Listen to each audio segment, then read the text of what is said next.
यारिन बैठ जाओ, तुम्हें देख के मुझे चक्कर आ रहे हैं।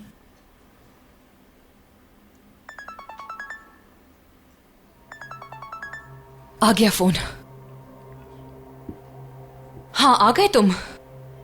ओके तुम वेट करो, मैं आ रही हूं।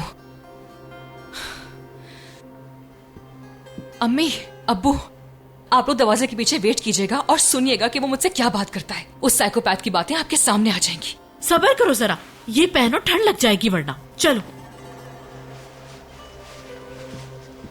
आओ जहान, हम लोग पे चलते हैं।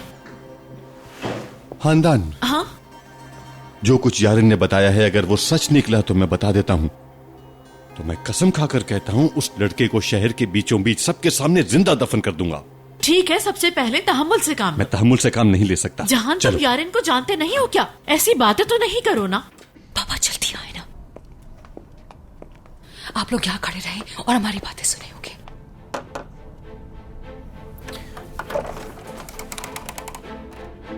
हेलो माय लव, देखो तुमने बुलाया और मैं आ गया। हाँ तुम आ गए। ज्यादा खुश होने की एक्टिंग मत करो, मैं सब जानती हूँ तुम्हारे ड्रामे। हारून तुम्हें लास्ट टाइम की बात याद नहीं जब तुमने मेरा बाजू खींचा था?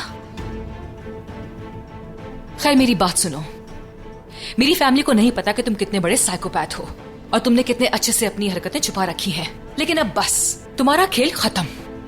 मैं अपने बाबा से बात करूंगी और इस मंगनी को यहीं खत्म कर दूंगी।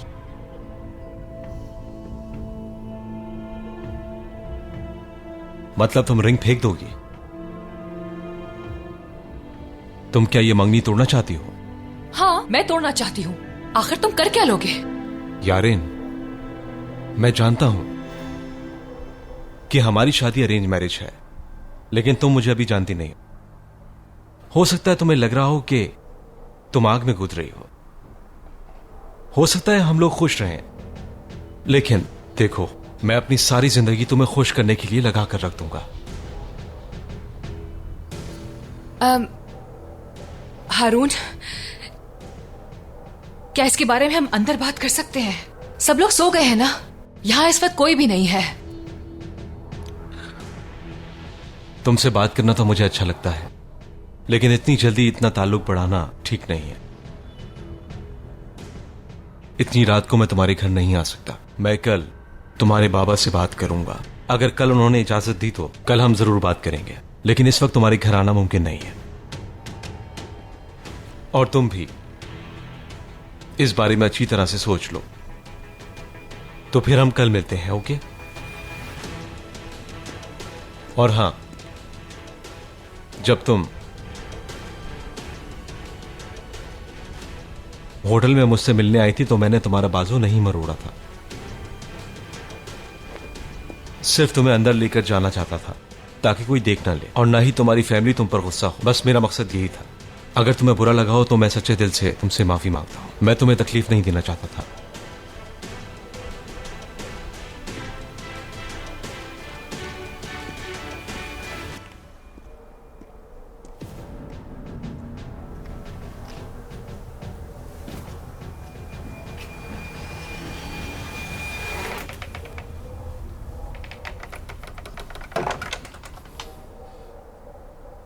मैं तुम्हें छोड़ूंगी नहीं, खुदसर लड़की। मैंने तुम्हें मना किया था, कोई गड़बड़ नहीं होनी चाहिए। फिर तुम होटल कैसे गई? तुम बहुत जल्द इस लड़के से शादी करने वाली हो, समझी? मैं क्या करूं तुम्हारा?